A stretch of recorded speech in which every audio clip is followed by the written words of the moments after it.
our lovely speaker is going to be Dr. Shapiras. Yeah? Okay. He is the dean at University of Phoenix. He's a professional counselor. He got his degree from University of Florida in counseling, his PhD, I'm sorry. And Match.com called him the Love Doctor. He does frequent interviews with numerous news outlets, such as Huffington Post and the Seattle Times, and he is the author of 4 books. So without any further ado, here's Dr. Shapiras. There's a slight adjustment to that. Match.com called me a love master. It's a big difference from the doctor to the master, right? Doctor's just, everyday kind of thing. A love master, that's a whole different world, right? It was actually one of the most embarrassing things they did an interview with me on Match.com, you can look it up, and it was Lessons from the Love Masters. And they didn't tell me what the title was going to be when they published the article. And of course, none of my friends will let me live that down ever. But so I always have to share that as a way of starting a talk on relationships. Because I think it's really funny for me to be a love master because I have struggles with relationships just like everybody else. But I could tell you what's wrong with yours. How about that? That's much easier to do. Relationships are hard. Does anybody here think relationships are hard? Yeah, if you're looking around, most of you have your hands up, right? It's tough to be in a relationship. Oh my goodness. You look at it on the news, you see articles, relationships failing all the time, especially if we talk about marriage. How long does a marriage last? How long can you go on and keep a long-term relationship? We see so many things so many relationships end up in divorce, and a lot of times hostile divorce, angry breakups. Anybody ever have an angry breakup? You're not so quick to raise your hands, but you did. There's resentments in the room from failed relationships. That happens all the time. So one of the things, I've gotten a lot of interviews over the years on is how do we look at relationships? How do we understand if they're going to be successful? How do we know if they're not going to be successful? How do we fix them? And so I've done a lot of talks and done a lot of interviews. I write books on mental health issues, and I just enjoy talking about this stuff because I think I get as much from talking about it as you do from hearing about it. So it reminds me of all the things I'm supposed to be doing in my relationship when I talk about the issues. Gives you a little prompt so you could act right for at least one day or two, and then see if you can get it right for a week, maybe. So I am Carl Shapiras, and I do work here in the area. I live in Mesa, but I work in Tempe at the University of Phoenix. You probably see our big building over on I-10 when you're driving through there. I work up on the top of that big building, and I'm the dean of the College of Social Sciences. And so that means I run all of our psychology programs, our counseling programs, undergraduate, graduate level. And I run our human services programs and our correctional support service programs. And that is at all of our ground campuses around the country and our online programs. And in case you don't know, we're actually the largest university in the country. So I stay fairly busy. So it is a nice break to come out and actually talk to folks about the things I'm passionate about, about the areas that I like to write about and to do research. And so hopefully by the end of this talk, you will have an idea of how you can look at your partner. Who's in a current relationship? All right. You can look at your partner and say, oh, I'm sorry, we're not going to make it. or you're my forever partner. Hopefully you'll get a little predictability out of this, or at least look for some signs. And, if you catch yourself tomorrow saying to your partner, Dr. Shapiras said, you're in trouble already. I'm going to leave some time to answer a few questions at the end of this talk, but I do want to go through some elements of this. I'm going to present a couple of things that I think you'll find are funny, and then I'm going to show you the serious side of them, and we'll talk about those too. And so what time do I wrap this up immediately? Oh, I could talk for 4 hours. No, do I have a hard stop time? Okay. That sounds great. All right. So we've got a good amount of time to talk. And so I will try to wrap it up around 8:15 so I could answer questions. Is that right? Okay, super. So one of the things that I figured I'd start with is this image up on the screen. And looking at this couple here, and my wife pointed out yesterday when I showed her the slide, I said, "Does this look cool?" She said, "The woman's winning." I was like, well, yeah, I guess. And she's holding the picture. That's part of where we go to right to start. Who wins the argument? We have to figure that out, don't we? Who's the winner? A lot of times in relationships, there's not a winner. There's this phrase, you've probably heard it, you could be right or you could be happy. There's a lot of truth to that, and so we're going to talk a little bit about that along the way. Let me see here. There we go. So I want you to ask yourself some questions. These are the kind of things that will prompt you to think about your relationships that you have, or relationships you've had, or future relationships. And I think they're really a start for you to determine where you're at in preparation to having a successful long-term relationship. First question, does your relationship with your significant other have the highest priority among all of your relationships? That's a big question. That's a real thing to think about.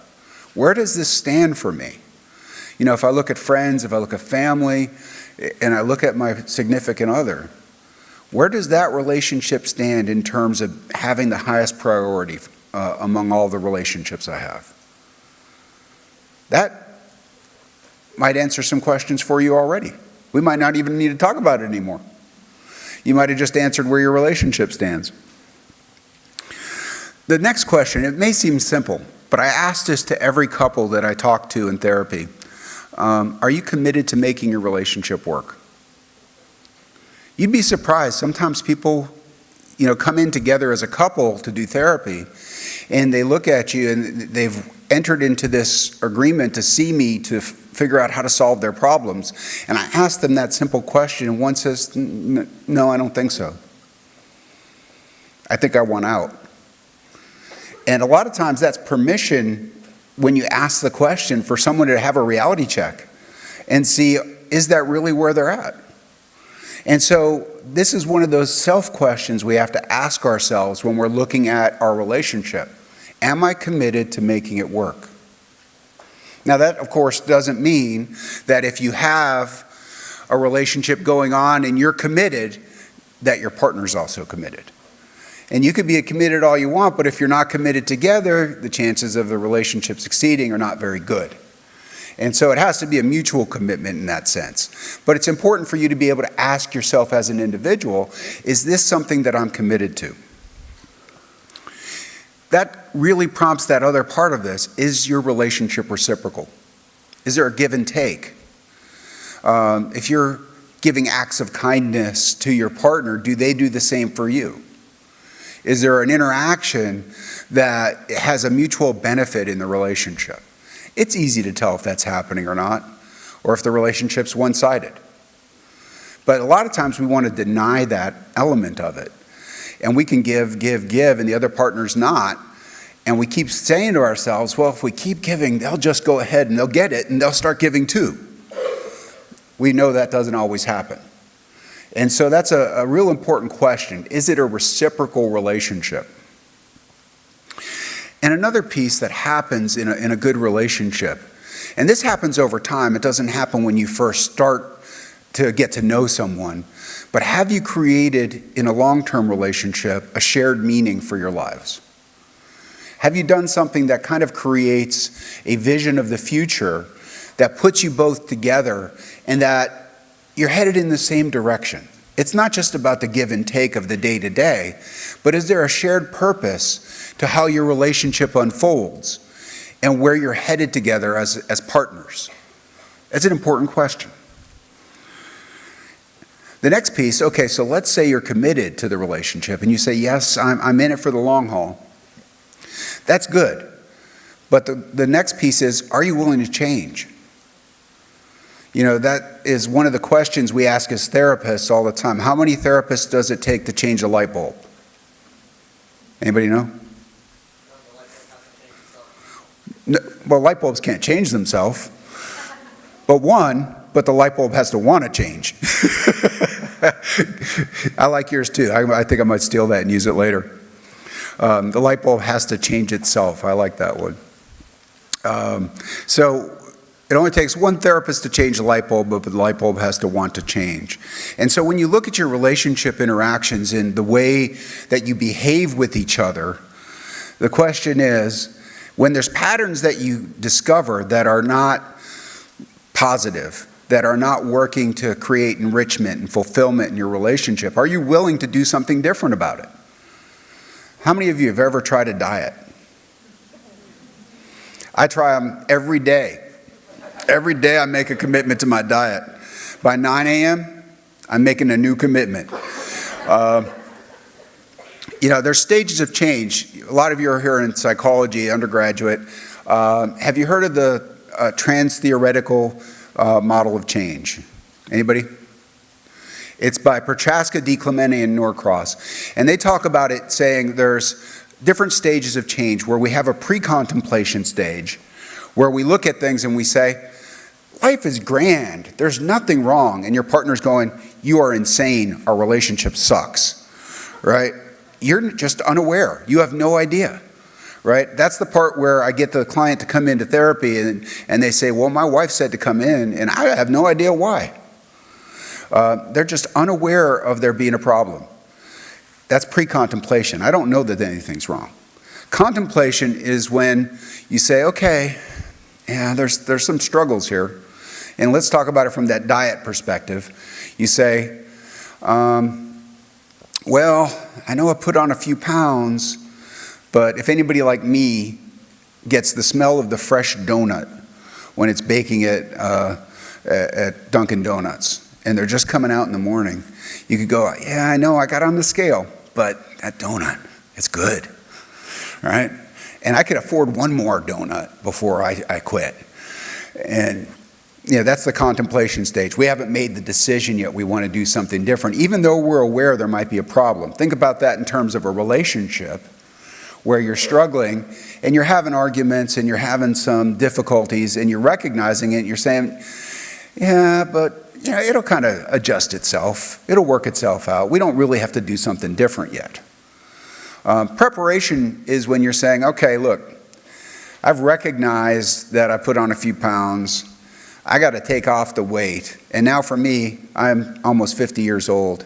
And so my metabolism has changed. It's not so easy to take off the weight like it was when I was in my 20s. And so I've got to put in some preparation and think about what do I have to do different than just getting on the diet. I might have to actually do some exercise this time. And I might have to think about some behavioral changes and not eating at night and things like that.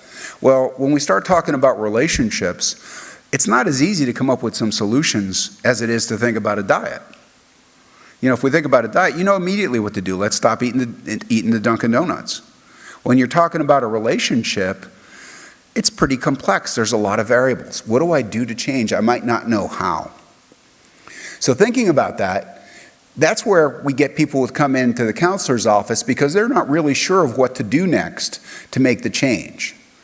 And so they come in prepared, but not really sure of how to go about it. When they get to the action stage, that's where we've got a plan, we know what to do, we will go ahead and follow through on it and start making the changes in our daily life. I would love it if clients came into my office in the action stage of change, but they don't. That is so rare. Most often they come in the contemplation stage and think, yeah, there might be something wrong, but I'm not sure I want to do anything about it. And so my job is to get them to help make a decision about what they want to do and to figure out if they want to make some changes. The last stage of the model is the maintenance stage. So once we help somebody make a change, like for me with looking at that diet piece, I often, if I lose a little weight, will slide right back and put the weight back on because I don't practice maintenance. Once I lose 5 pounds or 10 pounds, I go, yeah, I can afford to eat that donut again. And all of a sudden it's back on, right? We've slipped right back into it. Same thing happens in relationships. We might go for a little while having made some changes, like in being nice to our partner or picking up around the house or doing these reciprocal parts of you scratch my back, I'll scratch yours. And then after a little while, we slip back into our patterns of behavior and we go right back to the arguing and the fighting of where we were before. And so if we don't address the maintenance component, we end up just slipping right back into the patterns of behavior we've had. There's a favorite little short story that I like that really captures this essence of this trans-theoretical model of change, and it's called Autobiography in 5 Short Chapters. And what it says is, I'm walking down a sidewalk, and there's this big hole. And as I'm walking down the sidewalk, I fall in the hole, and I'm scared, and I don't know what to do. I'm lost. I don't know how to get out of here. It's just, it's horrible. Eventually, I find my way out. That's chapter 1. Chapter 2, I'm walking down a sidewalk. There's a hole in the sidewalk. I fall in. I'm scared. I'm lonely. Oh my God, I don't know how I got to this hole. Wait, I've been here before. Okay, I remember how to get out of here, so I get out. Chapter 3, I'm walking down a sidewalk. There's a hole in the sidewalk. I fall in. I recognize it immediately that I've been in this hole. I get right out of the hole. Chapter 4, I'm walking down a sidewalk. There's a hole in the sidewalk. I walk around the hole. Chapter 5, I walk down a different sidewalk. It takes a while for us to change our behaviors. Has anybody ever gotten into a relationship? It didn't go well. You ended it. And then you got in a relationship with the same exact person, but they had a different name. You just walk down the sidewalk for the second time, right? That stuff happens. And we tend to repeat our patterns of behavior over time. And so understanding how we change is important. And so when I ask, are you willing to work on or improve your relationship? That's an important question. Are you willing to walk down a different sidewalk? Are you willing to walk around the hole this time? Or are you going to just do the same exact thing you did again and say, it'll be better this time? Right? Probably not, but good luck. The other thing, and I know this is hard for some people, it's back in my day we called it PDA, public display of affection. Fondness and admiration for your partner, being able to actually have intimate relationship. And I don't mean intimate by saying sexual. I mean intimate by, do you have the ability to touch each other in a healthy and passionate way that shows intimacy? So that's a kind touch to the hair or to the face. Do you hold hands? Do you show fondness? Do you show affection to your partner? And is it reciprocal? Those are important signs that you are connected in a way to each other. And then, finally, as a question, do you turn toward each other as things get tough? When you're finding yourself struggling, are you the kind of folks that separate, walk away, storm out of the room, find a way to go, take care of yourself? Or do you find a way to connect with each other and work toward a solution? So those are some interesting questions to ponder as you're looking at relationships. And, from a counselor, it sounds like pretty decent advice to just look at these things. I didn't come up with them. These are actually science-based. And so we're going to get to talking about the science of these elements and how we understand them from a scientific perspective, and help you to understand how important each of these questions really is in predicting the success of your relationship, predicting the failure of your relationship, or doing something different to make sure your relationship is strong. So relationships kind of have styles. They are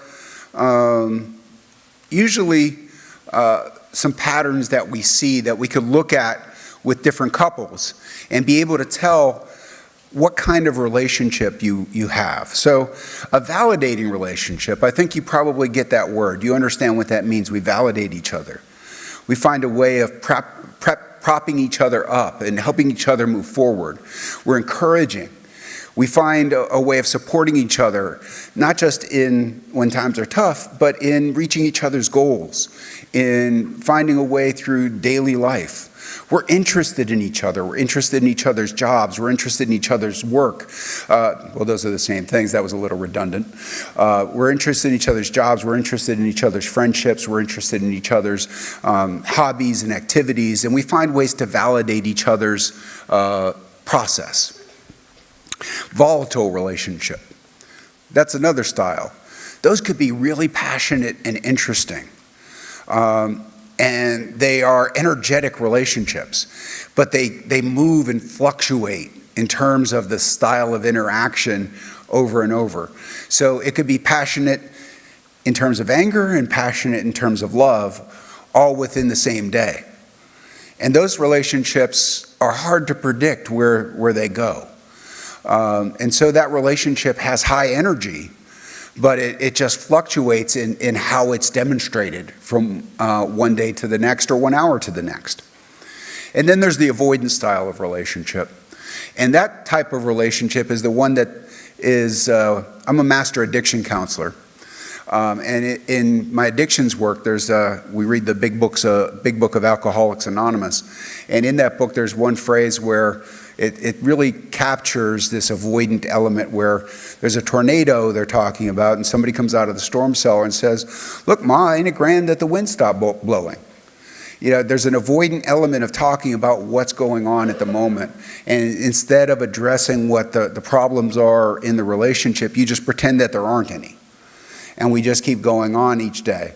And so that style of relationship is one where things kind of fester underneath the surface and tend to blow up at different moments. So, you know, it's a good question to ask yourself if you've been in relationships, what style of relationship you've had, how that's fit for you in terms of the descriptions I've given, and if there's any differences that you've heard. So let's consider those, and I'm going to go on and I'm going to show you a video in a minute. Some of you might have seen the video. It was one of those viral YouTube things, and it's kind of funny. It's called "It's Not About the Nail." And you know, I was thinking about this presentation, and I was thinking about this video and how it kind of captures a lot of the essence of the questions we're going to talk about here. And I'm going to go back to it a couple of times through the rest of this presentation. And as we go through some of the elements of predicting success or failure in relationships, I think this video really captures it in a good way. So give me a permission here to slip out and go to the video itself. I tried to embed it, but it wasn't working in the system. So let's look at this here for a second. It's just, there's all this pressure, you know? And sometimes it feels like it's right up on me, and I can just feel it, like literally feel it in my head, and it's relentless. And I don't know if it's gonna stop. I mean, that's the thing that scares me the most, is that I don't know if it's ever gonna stop. Yeah. Well, you do have a nail in your head. It is not about the nail. Are you sure? Because, I mean, I'll bet if we got that out of there... Stop trying to fix it. No, I'm not trying to fix it. I'm just pointing out that maybe the nail is causing... You always do this.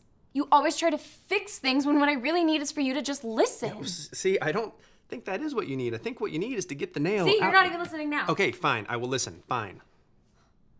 It's just, sometimes it's like, there's this achy, I don't know what it is.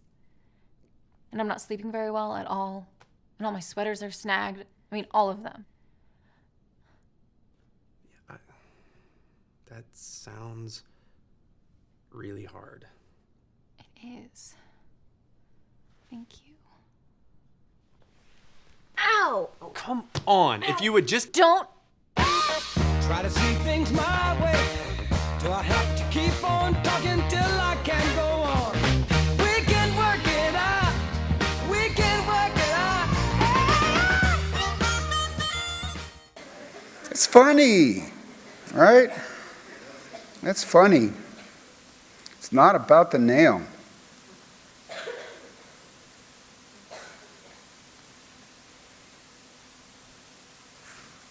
All right, we're still good here. So that video, a lot happened in 1 minute and 40 seconds there. And I know we're watching it and we're thinking, you know, oh, typical guy, he's trying to solve the problem. Typical girl, she wants to talk about the problem. We have some stereotypical kind of elements in there. But there are a lot of things that happen in that video that I'm going to go back and highlight that are actually scientific predictors of success or failure in relationships. And whoever directed and wrote this script, when they directed these actors, I don't know if they coached them on some of these microfacial behaviors and some of the elements of interaction, or just let them kind of ad-lib it.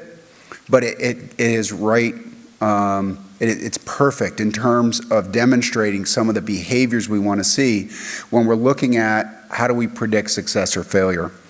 So there's this guy, John Gottman, and you might read about him in your psychology books. He's in Seattle, and he started out as a guy who was kind of interested in mathematical models and research, and he was really interested in how do I figure out the elements of a relationship.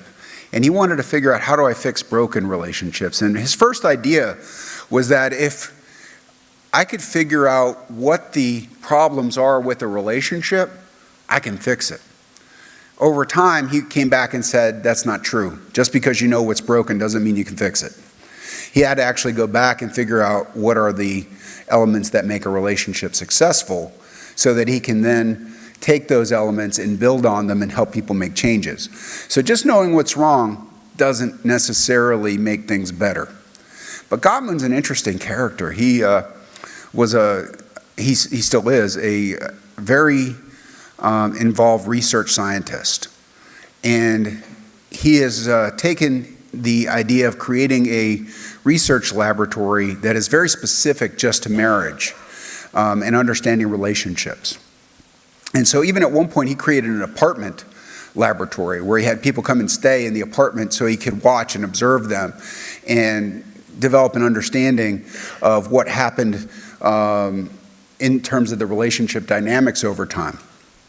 And so when he was doing his studies, he started hooking people up to blood pressure monitors, measuring their pulse rates, measuring their sweat glands, measuring all types of physiological response sets. And he also started coding.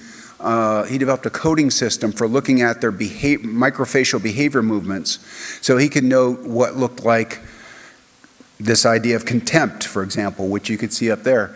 If you could look at that picture of this guy, that kind of looks like contempt, doesn't it? Like he looks like he's not really happy with whoever he's looking at. That he's not, you know, he has some level of disgust about whoever he's looking at. So he went back and he started looking at the relationships, and he would say to a couple, okay, I just want you to talk about anything. And then he'd go back and watch the videos that he recorded of these couples interacting. And he would look at what are these changes in relationship dynamics? What sparked a reaction from somebody? So he would look at things like, did you smile? Did you frown? Did you kind of wrinkle your nose? Did you roll your eyes? Things like that. And he developed this coding system that he can go through and code all the elements of the interactions. So he can see in a video after watching for 30 minutes what the predominant type of interactions were, if they were positive or negative. And so after watching hundreds of these videos and coding them, he came up with these behaviors that he called the 4 horsemen of the apocalypse for relationships: criticism, contempt, defensiveness, and stonewalling. Now, why are they the 4 horsemen of the apocalypse? That's an important question, because Gottman was able to study things longitudinally. And if you understand research, what that means is that he took these couples and he looked at them over time and was able to look at these behaviors and then be able to predict whether that relationship would succeed or fail after 10 years. And what he got to in terms of his research was that in 30 minutes of observation of a videotape today, his students can predict with 95% accuracy whether or not your relationship's going to fail within 10 years. That's pretty tough, isn't it? He can do it in 10 without a video, just by watching you interact. 10 minutes of just watching you talk at the dinner table at a restaurant, if he's sitting at the next table, he can probably tell whether you're going to be together in 10 years or not. And that is highly accurate prediction.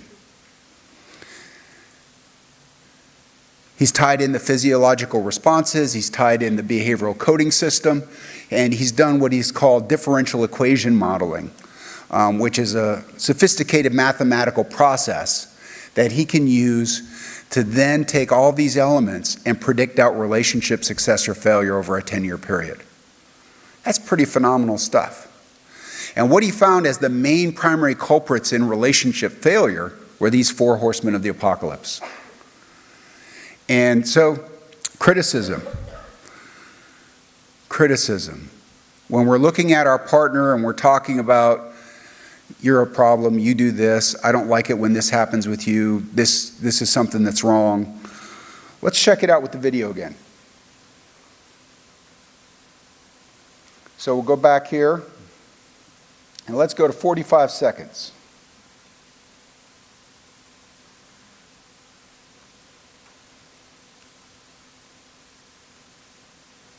All right, do we have sound on the video?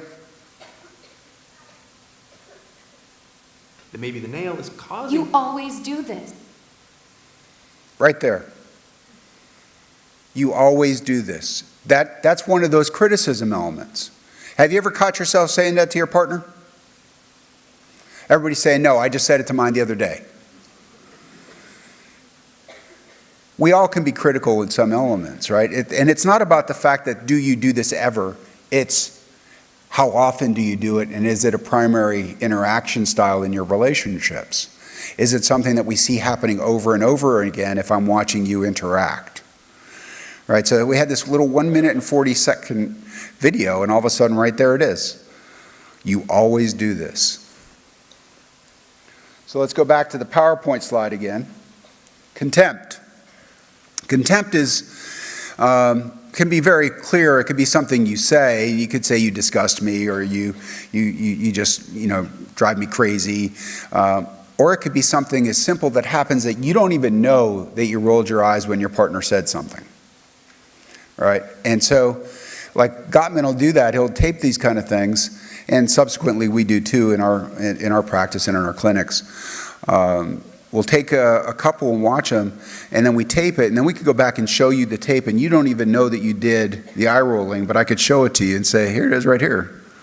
This is one of those behaviors that you're not recognizing that's happening that signals to your partner that you're not pleased with them at the moment, and that actually you're feeling a sense of disgust, or you're feeling a general contempt for them. And, so recognizing that behavior in yourself is important. So let's look at it here in the video again, and it's at 32 seconds. We ready for the video? You do have a nail in your head. It's not about the nail. Are you sure? Because, I'll bet if we got that out of there... Stop. Wait, did I miss it?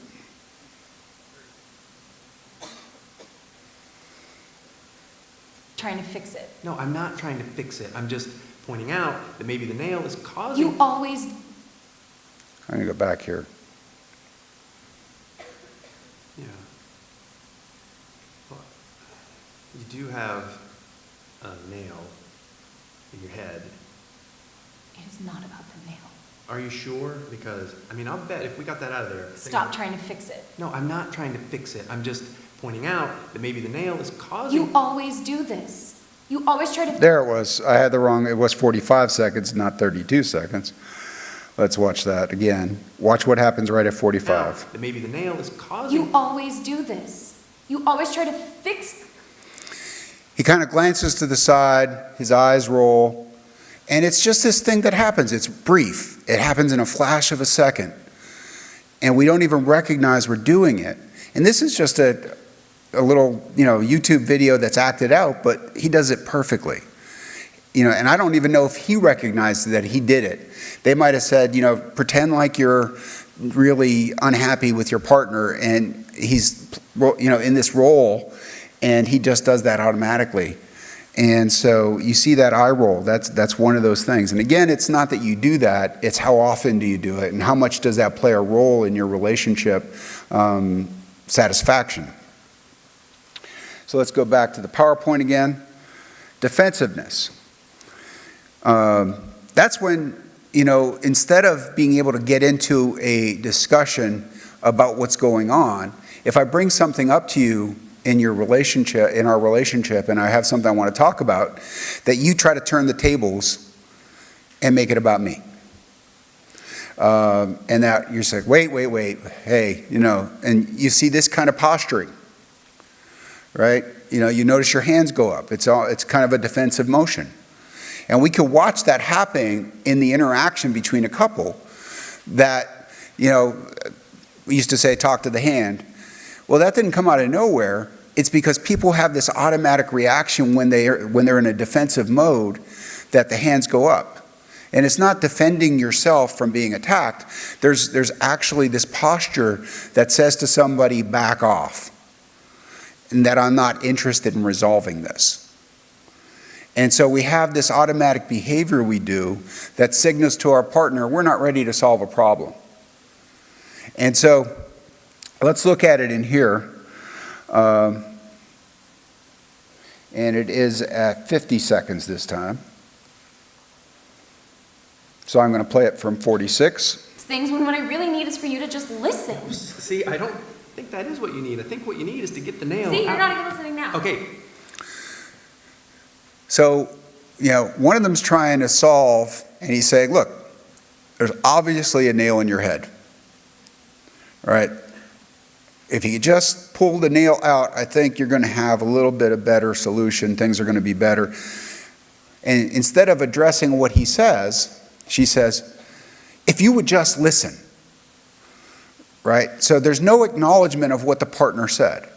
Now, I'm not taking sides. This is just a clip in it because he does the same thing. Right? They do it to each other, a defensive reaction. So we could go through and pick out all the elements of it and make it where he was defensive and then where she was defensive. But that just shows it right away. Instead of having that reciprocal nature of a talk in a relationship where we say, so wait, you're saying I have a nail in my head and you think that it would be better if I just pull that out. That's listening, right? And we do that as counselors, and people think it is magic. Like, oh my God, you're listening to me. When I say something back to you and you say, it's just, my relationship has been so difficult and my partner just doesn't get me. And I'm like, you're really frustrated because your partner doesn't get you. Nobody's ever said that before. You get me so well. How do you do? And it's because in our life, people don't listen to us. We're always thinking about what our thing is next to say, right? And so we don't feel validated for our feelings, for our emotions, for our thoughts, because I say something and then my partner says, oh yeah, well, this is what happened to me. Or let me tell you what happened in my day, right? Instead of, let me really validate what I heard you say and listen and see if I understand it. Now, we have this really funky thing in counselor training. It's not just called empathy where we're tapping in and really understanding it. It's advanced, accurate empathy, where we could get in and actually label the feeling you're having accurately, and then you feel Like, ooh, you're a mind reader, right? But really it's not, because I could see that you're really clearly frustrated, and you're just like, and I don't know. Wow, you're really frustrated right now. Yes, I am. And it's like amazing. But the truth is that the problem is in real life. We have so many pulls, people pulling us in so many different directions, so many demands, that we don't take the time to really pay attention to those things in our partner, and to be able to tap into them and say, hey, I recognize that you're feeling a certain way and I understand it. And when we're connected with our partner and we are actually spending time building our relationship and our shared meaning, we get to know those things about our partner. We get to know what a certain look means in terms of the way they're feeling. We get to know what's happening behind the curtain, and you can label it accurately. The problem is we don't take time to do it even if we know it. And so that is one of those elements that we have to look at. So going back to this again, stonewalling is the last one of the four horsemen of the apocalypse. And stonewalling is that part where I'm not going to solve this problem. I'm sorry. There's no fixing it. I'm going to go to my cave as a man, and I just need my alone time, and we're not going to talk about it anymore. I'm guilty of that all the time. That's one of the things I do. Lucky I don't do all four horsemen. But I am, one of those guys that there was a book, Men Are From Mars, Women Are From Venus, and I didn't really like the book very much. But in the book, there was one thing that I really thought was interesting, is that there's stereotypes of how women like to talk things out to solve problems, and men kind of like to isolate and think about the problems before they're ready to talk. In general, that could play out, but people can be very different from that. So you can't look at it as actually very stereotypical. But in that sense, when I get too frustrated, I need to back off, and my wife needs to talk about it, right? Anybody ever have that problem in a relationship?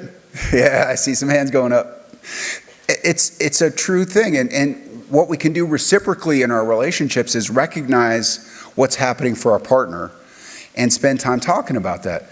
I know you really need to talk about this right now, and if we could just talk about it in 15 minutes, let me calm down, I will talk about it with you. If somebody said that to you and you really needed to talk about it, you might feel a little bit better because you know that it's going to get talked about. Or if you said, hey, I know that I really need to talk about this, but you need to just have a few minutes to breathe before we do. Why don't I just go and get a cup of coffee and come back in 15 minutes and we could chat about it? And you have this reciprocal respect then that recognizes what the other partner needs, and be able to find a way to mutually get each person gets their needs met, and then you can meet your needs as a couple by coming together and talking about it. But stonewalling is that part where I'm not willing to come back to it. I'm not willing to address it with you, and I'm going to just make sure that we don't talk about it, we don't solve the problem. So let's go to stonewalling in the video. Right at 1:05.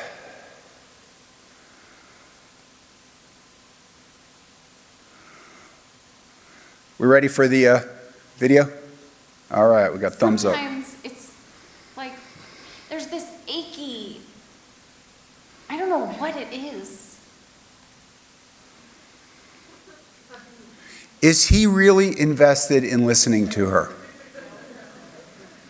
That's a form of stonewalling. He says, okay, we can talk about it. All right, I'll listen to you. And she says what's going on, and he's like, God. He's not really listening to her. He's actually in his head thinking, you're crazy, right? You know, you've got this nail in your head, and I can't believe, all you got to do is pull it out. And he's not saying it out loud. He's not sitting there actually trying to understand what feelings she's having and what's going on around with this issue. So what happens again at the end?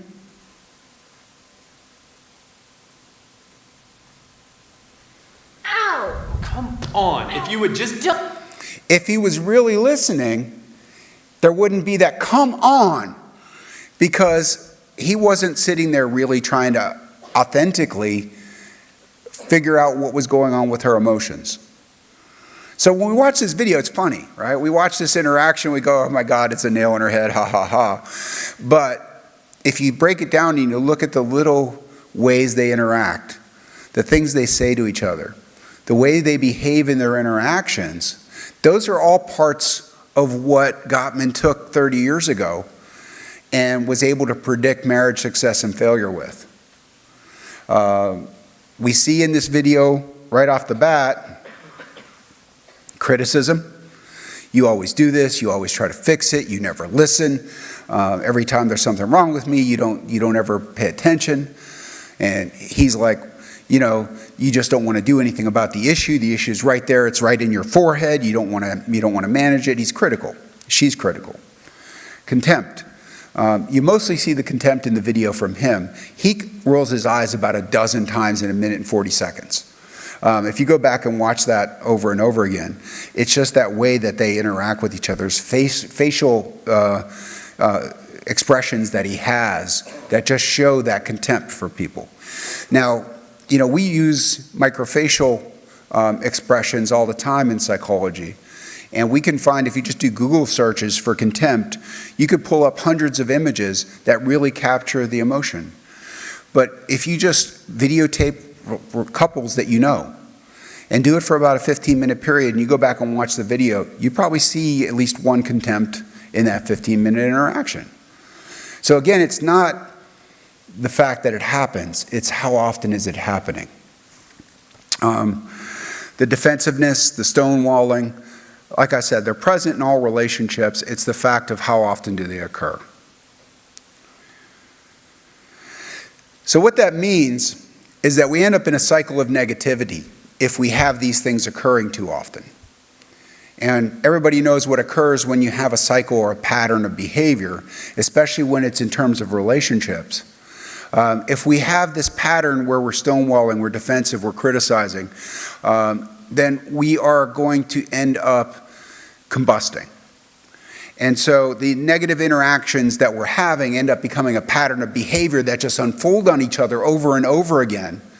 And they become more and more self-reinforcing. And the relationship struggles become more and more intense. So the pattern intensifies over time if it's left unchecked. So this isn't something that if we just let it go, if we've developed these behaviors that are kind of self-destructing of a relationship, if we don't do anything different about them, we can watch them from a psychological perspective. And I could observe you over time as a couple from a therapeutic perspective, do videotaped recordings, and I can show you that over time, that pattern will intensify, and that your relationship struggles will grow more and more intense if they're left unchecked, if you don't have a therapeutic intervention, if you don't do something differently. What happens then is the stonewalling. So once those relationship patterns become ingrained and you have intensified them, then you start to isolate and you stop interacting with each other altogether.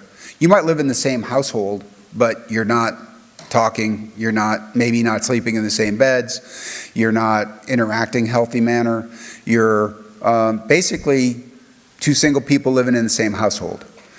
And so that is what happens as a result of letting these things go on forever. So I have now successfully told you what happens to relationships in a negative sense. And now that we feel the gloom and doom, let's talk about lasting relationships. My wife's in the audience. She didn't know I put this picture up there.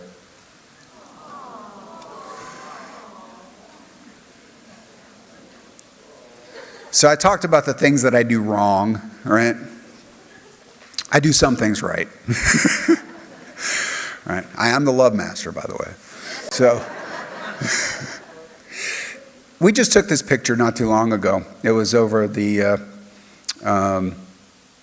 this was over New Year's? Yeah.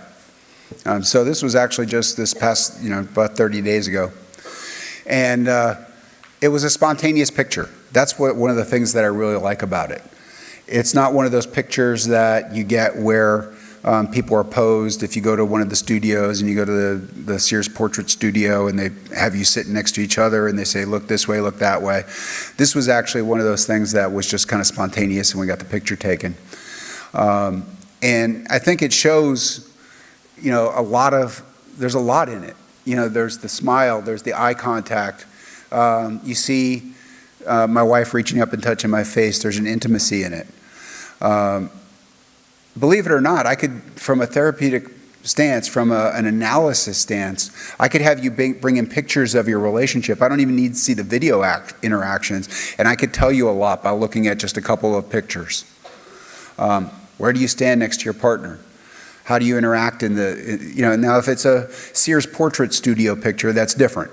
But in spontaneous pictures, you can tell a lot about relationship styles, relationship interactions, closeness, all those kind of things. And so I think you might get the idea here that my wife and I are close. We have a good relationship. But I think it's important to say we don't have a perfect relationship. Nobody does. And that's one of the problems that happens for most people, is that you think there's an ideal relationship, a perfect relationship to be had, and there's not. It's what we make it. It's how you take actions to improve your relationships if you've made the decision you want to be in it.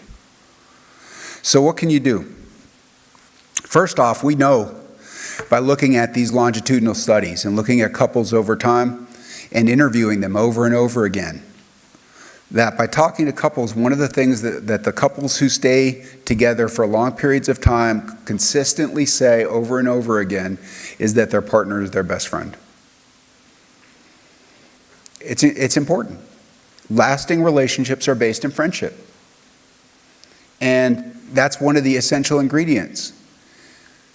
And unless you're developing that friendship, you could have the most amazing sex in the world, but that's not going to be the long-lasting component that makes it work. It's about the friendship part and how you really enjoy each other's company. Having an intimate knowledge of each other. And caring about the intimate knowledge of each other is an important piece to add to that. So knowing about your growing up years, knowing about your family, knowing about the things that make you happy, knowing about the things that make you sad. I know for my wife that when she is ready for the senior retirement home, that there must be a turning, glimmery disco ball that gets hung above her bed to make her happy.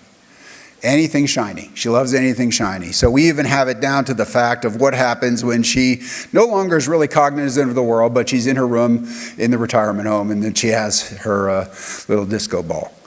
But that's funny, but it really is true that we have to know all these things of what makes a good gift, what makes somebody happy, what is something that could happen during the day that really sets a bad mood. How do you start the day off right with somebody? It's the little things that matter.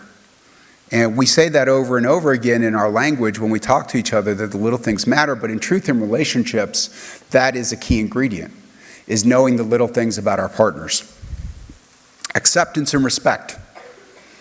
Knowing your partner is who they are, accepting them for it, and demonstrating respect in your relationship. Another key ingredient. Now, you're saying, why are these key ingredients? Because as we've interviewed couples over and over and over in relationships that lasted, we do an analysis of the themes that have been part of these couples that are successful. And this was one of the factors that came out, that we accept each other for who we are and that we respect each other. There's also an important element that you have to have a positive perception of the relationship and a positive perception of your partner, that in general they're a good person and that I see them as somebody valuable and meaningful in my life, and that you demonstrate that. And then Gottman said you have to create love maps. And I think that is kind of fluffy in terms of a phrasing to say love maps. But what he really means is that you have to create a pathway for you as a couple to come together. And what that means is all the elements before it, understanding what it takes to make things work with your partner and creating an understanding of how to get there in your relationship. So like I said, knowing if your partner needs time alone before they talk about something serious, knowing that your partner needs to talk about things and talk it out, and understanding what you have to do to make that work, that's part of a love map. You're creating the pathway to success. So understanding these things about each other and then creating a map on how to get there, having that preparation stage of change and moving forward with it. Demonstrating interest. So it's not just about being interested. You could say all day long that you're interested in your partner, but how do you demonstrate it? How do you show them that you're interested in their interactions and what they like and what hobbies they have and what brings them joy? And so you have to demonstrate that interest. And again, as I said up front when I asked you the questions about your relationship, you have to show affection. And so these are the parts that not just Gottman, but many researchers have looked at over the years. And from a scientific perspective, have developed differential equation models and logistic regression models that can actually predict relationship success if these factors are present. So if I'm watching a videotaped interaction of you, I'm looking at how many of the 4 horsemen of the apocalypse are present, and I'm looking at how many of these success factors are present. And guess what the essential ingredient is here? You have to have more of the positive elements than you have to have of the negative, right? So when I was telling you earlier that, you could do these things, but it can't be the predominant kind of way you interact. What we know, and we know this very clearly, is that you have to have a 5-to-1 positive behavior ratio to any negative interactions in your relationship. 5-to-1. So you could actually count them. If you ever most of us today have video cameras in our house and things like that, or you have laptop cameras, things like that. You could set up even a little house nanny cam and observe yourselves interacting and go back and count your positive to negative interactions as a little experiment. And you have to be able to say, if we're going to be successful and we're going to make it as a couple, that we're having at least 5-to-1 positive to negative interactions over time. Now, I do a lot of child and adolescent work. And so we do something called parent-child interaction therapy. And we do the same kind of coding system in coding parents and children in their interaction style that Gottman did with couples.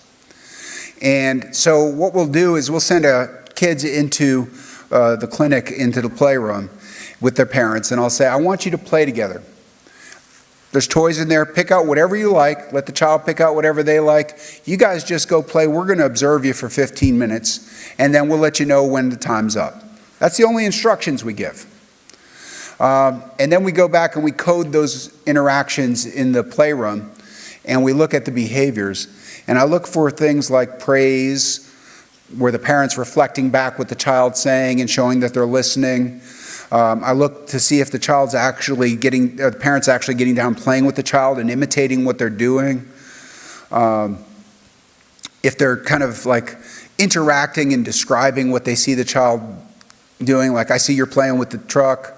And if they have any enthusiasm, I'm looking to see if they're excited about playing with their child. On the flip side of that, I look for all the elements that we talk about from the 4 horsemen of the apocalypse, and I look for the negative interaction styles. I look for criticism. I look for disciplinary action, things like that. How many positive interactions do you think I normally see in that 15-minute observation with parents that just kind of come in to talk about working with their children? Any guesses? I see 5, 3. It's between 0 and 1. Most of the interactions are negative. And when I show this to parents later on and I watch the video with them, they're shocked because they think they're highly positive in their interactions.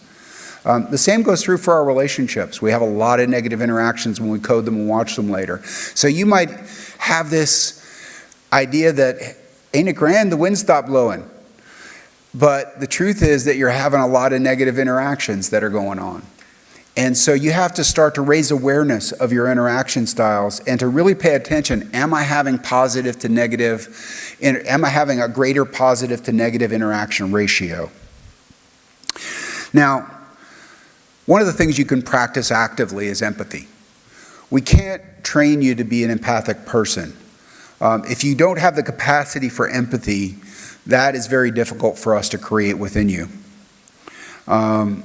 And that is one of the things we look at when we train counselors. When people are coming in as graduate students, we look at, do you have this capacity for empathy? Can you demonstrate that you innately care for other people and that you have a way of demonstrating that care? It's very different from sympathy. It's not saying, oh, I feel so sorry for you, but it's connecting in a way that lets somebody know that you that you hear them, that you're connected to them, that you're listening, and that you genuinely care. And so you could practice, if you have that capacity within you, you could practice demonstrating it. It's very simple to, when someone's feeling down, to just put a hand on their shoulder and letting them know that you're there. It's taking those little action steps to demonstrate empathy. This is the biggest thing for most of you. I see most of you in the room are fairly young. When your partner's talking to you, turning off your phone. It's very difficult to demonstrate empathy if you're in the middle of Facebook or in the middle of playing a game on your phone or texting. This is one of the biggest fears I have from a mental health professional, is that our social media, that our technology, that our interactions are decreasing our ability to demonstrate empathy with each other. And so I think practicing that element, that when we're having a conversation with a partner, that we're turning that phone off, that we're taking that time to actually practice demonstrating empathy and connection. And one of the big things is fostering a healthy sexual intimacy. It's okay to be adventurous in your sexual interactions, to have fun, but there also has to be a component of your sexual interaction that is a healthy, intimate connection with your partner. So it's not a judgment point. You could have a variety of interests in your sex life, in different types of sexual behaviors, different types of sexual practices. But in the end, there also has to be a component to it that demonstrates love and connection. And so that's an important piece, that if it's not there and you want to build your relationship in a positive direction, that you actually have to practice that. And you have to institute it as part of your intimate connection. And the last piece is, if you do not have conflict in your marriage or in your relationship, in your long-term relationship, ever, your relationship's going to fail. Because you have to be able to have conflict to know how to navigate conflict. And conflict's going to pop up. And so fostering healthy conflict and healthy conflict resolution is critical. So working on how you come to an agreement over something that is a disagreement, or how you agree to disagree, and coming and practicing and rehearsing that in your everyday interactions for the time when something big comes up. Because in everybody's life, in everybody's relationship, something big comes up. There's no way to get around that. That's life. And if before that time you've never practiced conflict resolution with your partner, that's going to really make a big impact when something big happens. So the science, I've got just a minute or two. I've talked about so far, all of these elements have been demonstrated time and time again through research. And not just research where we went out and surveyed somebody, but research where we measured physiological response sets. Research where we've done EEG studies, where we could see in the brain through fMRIs that there's different elements activated during conflict compared to positive interactions. That we can see what changes in the way the energy connections occur in your brain through EEG analysis when you are demonstrating empathy to someone, and that those connections occur. So what we're trying to do now from a research stance is find ways to build on what's already been done in the relationship world and expand our understanding of patterns of behavior and differential equations that can be used to match those. So like my wife's also a research scientist, and we actually do research together a lot. We've written books together. And one of the research studies we've been doing is working with some engineering professors and measuring interaction styles between therapists and kids with autism, and putting EEG caps on kids with autism. And our hope is that we could develop the same differential equation models that will predict success or failure and behavior change for kids with autism during intensive behavioral intervention, because that is one of the most difficult issues to treat. The average kid with autism, the treatment costs $2 million per child over their lifetime. And we have to come up with better ways of understanding what is successful and not successful. The average child with autism needs 20 hours a week of therapy.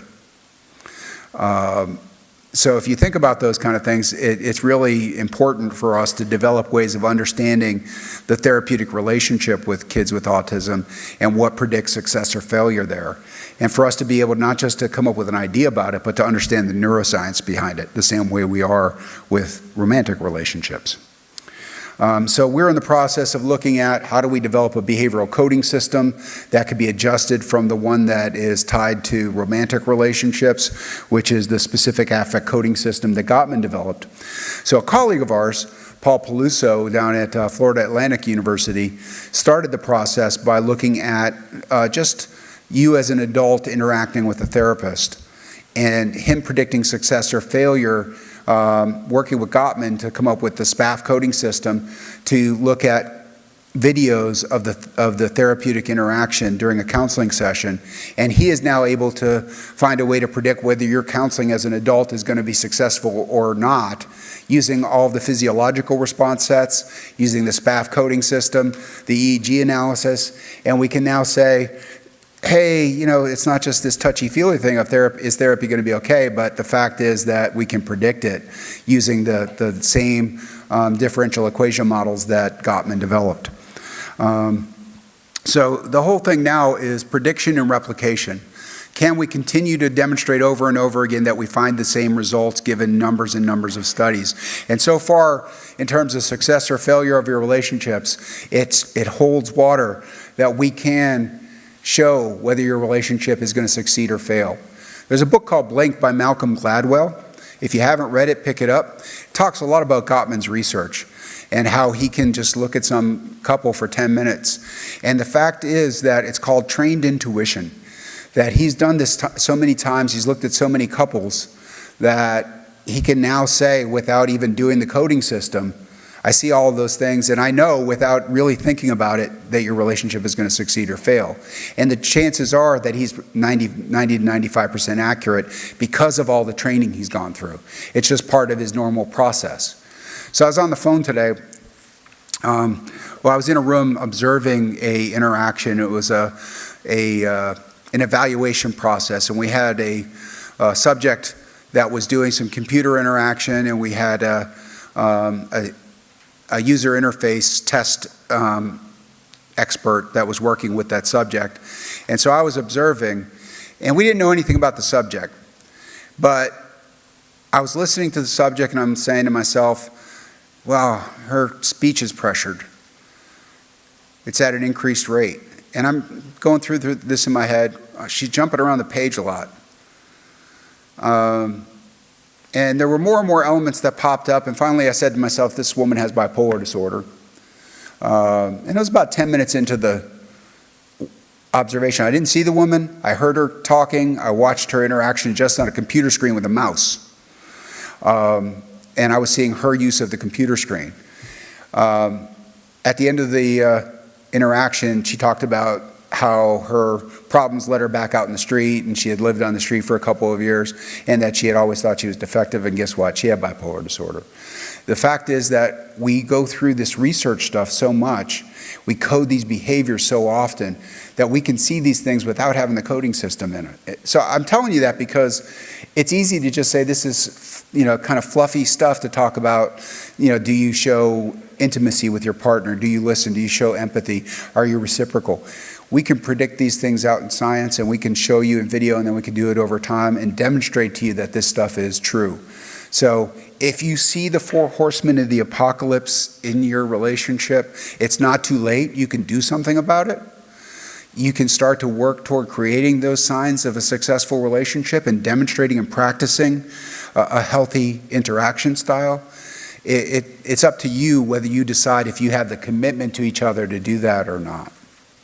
So, any of you have any questions about what I've talked about in terms of healthy interactions, about relationships, about the 4 horsemen of the apocalypse?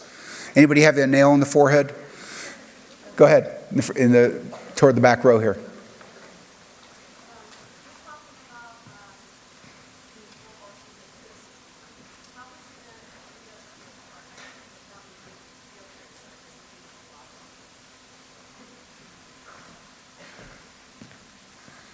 This is a great question. What I heard was, so you're talking about the 4 horsemen of the apocalypse, and what you notice is that there's some criticism in the relationship, and mostly I'm guessing on the side of the partner.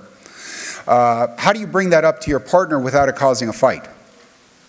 Right? So one of the things that most of us do, when we get a little nugget of information like this, we bring it up in the middle of a fight, right? Oh yeah? Well, I went to a workshop last week, and let me tell you what I heard.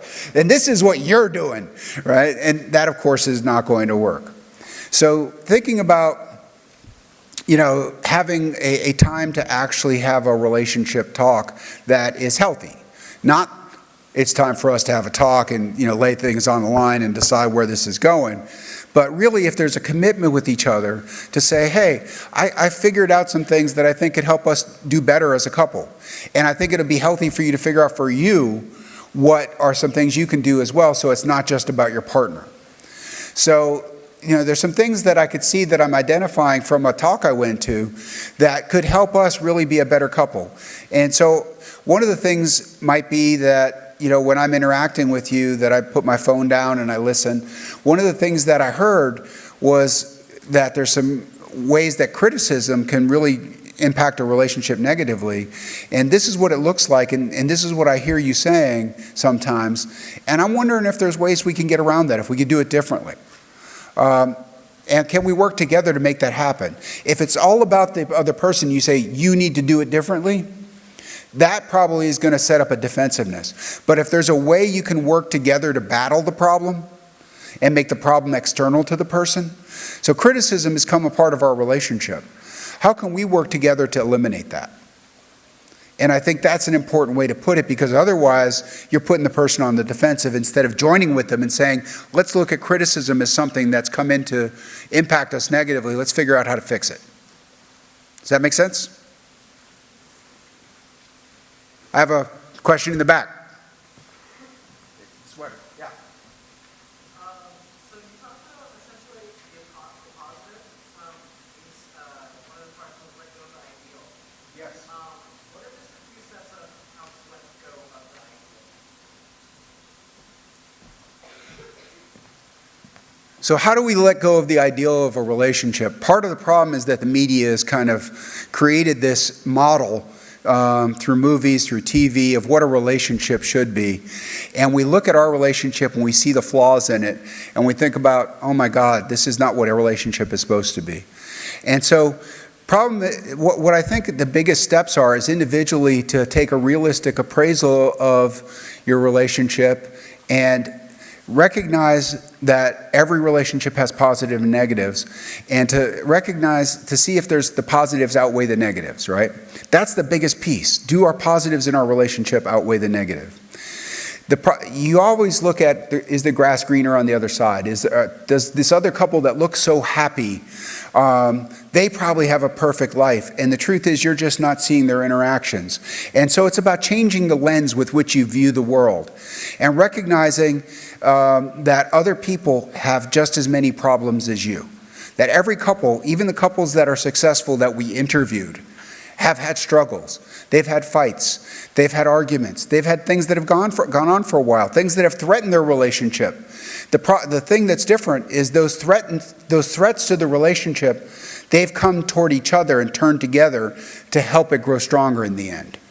So letting go of it is, I think, having some conversations with people about the reality of their relationships, hearing from other people that have had successful relationships and what's been successful and what have been the struggles they've had, to find out that it's not perfect.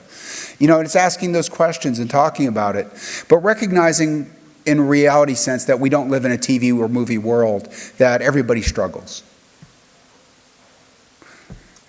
In order to foster an intimate relationship, what's the correct evolution for an individual to be transparent about, say, their past, if it's unflattering? Okay. In order to foster an intimate relationship, what's kind of the pathway to being honest and open about your past, to really let the person in, let them know, especially if it's not flattering. If there's some things you've done that you're not proud of, and letting a person in. I say the first date. I'm kidding. That's one of the things. I gave some advice on this to, I'm trying to remember who it was. I think it was Prevention Magazine. They asked me about first dates. That was one of the things I said. On the first date or in the early stages of the relationship, you're getting to know each other and you're building a trust. And so that trust, you're not hiding things or lying, but you don't want to jump right in and just throw everything out there, because you're going to scare a partner away. Right? It's about mutually getting to that place where both of you are comfortable having that conversation. Recognizing that your partner has a past too. The other important thing is that it's really true that you cannot unring a bell. You have to decide very carefully what are the details of what you're sharing and how important are they to the relationship. If you've had multiple partners, okay, that's important to share. The details of what happened in those intimate other partner relationships, not so important to share. You can't undo that once you've shared those things, right? And so thinking about carefully what information each other needs to know, talking about it openly, and making that determination and having good, honest conversations about the conversation itself. So asking, there's stuff I want to talk about with you. Maybe we should talk about when that's okay. And when do we get to that place? And that conversation, even bringing that up, is not the first date. It's somewhere along the line as you're developing trust for each other and saying, hey, we're getting to know each other pretty better, a lot better. We're developing a relationship. There's parts that I want to share, but I want to know it's the right time to do that. Let's talk about when that is. And it's not right then. So it's just about preparing for the conversation, not springing it on the person, actually planning for it, and having an open discussion. But again, I'm going to say this, and I can't say it enough. There are bells that cannot be unrung. Don't share every intimate detail. Go ahead, and I'll get you next.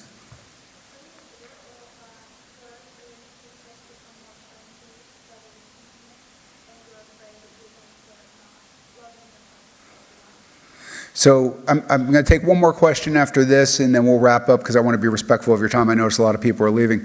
But the question is, what do you do if you notice that your relationship is moving more toward a friend basis and kind of the intimacy is going away? And how do you kind of deal with that? I actually I did an interview with Bustle.com. It's a women's website, one of the largest women's websites in the world, exactly on that issue last month. And, how do you know if your partner's losing interest, if it's a friendship issue, and it's moving away? The thing that happens with those is that we typically do recognize it. We recognize that people are coming up with excuses for not spending time with us, that the intimacy is happening less and less, the sexual relationship is fading, and that's one of those things where we're not wanting to own it and acknowledge it. And so the important part is to have an honest conversation about it and say, hey, we are seeming to not have as much sex. We're not having that intimacy. Is this moving toward friendship? And let's be honest and have an adult conversation about it. If the person can't have an adult conversation about it with you, that's a sign too. And it's important to be able to, if you're able to start a romantic and intimate relationship, you should be able to talk about it. That's part of being an adult and being mature. So it's important to be able to have that conversation and to have those expectations of your partner. And you had a question? Yeah, does all this research hold true to long-distance relationships? Have there been any studies done specifically on that long-distance aspect? Does it hold true for long-distance relationships? The research has been done on all kinds of configurations of relationships: homosexual relationships, heterosexual relationships, long-distance relationships. And there's some different patterns that emerge in terms of the interaction styles. But the same four horsemen of the apocalypse, the same predictors of success in terms of turning toward each other to resolve problems, of intimacy, are all predictors of relationship success or failure. Because you're in a long-distance relationship, that doesn't mean it's problematic. People thrive successfully in long-distance relationships, and those could be very long-term. It's a matter of how, when you are together, do you demonstrate intimacy? How in your phone calls do you demonstrate intimacy? Do you use technology in a way that helps to facilitate your relationship? So it's those things. If I'm in a long distance relationship and I want to isolate and I just don't respond to texts and I cut off the phone or I don't answer when it rings, that's the turning away and stonewalling and doing all those kind of things. So we could identify those behaviors in a long distance relationship the same way we can if someone's interacting in the same room. All right, well, thank you all very much. I appreciate you listening. I loved all your questions. Thank you.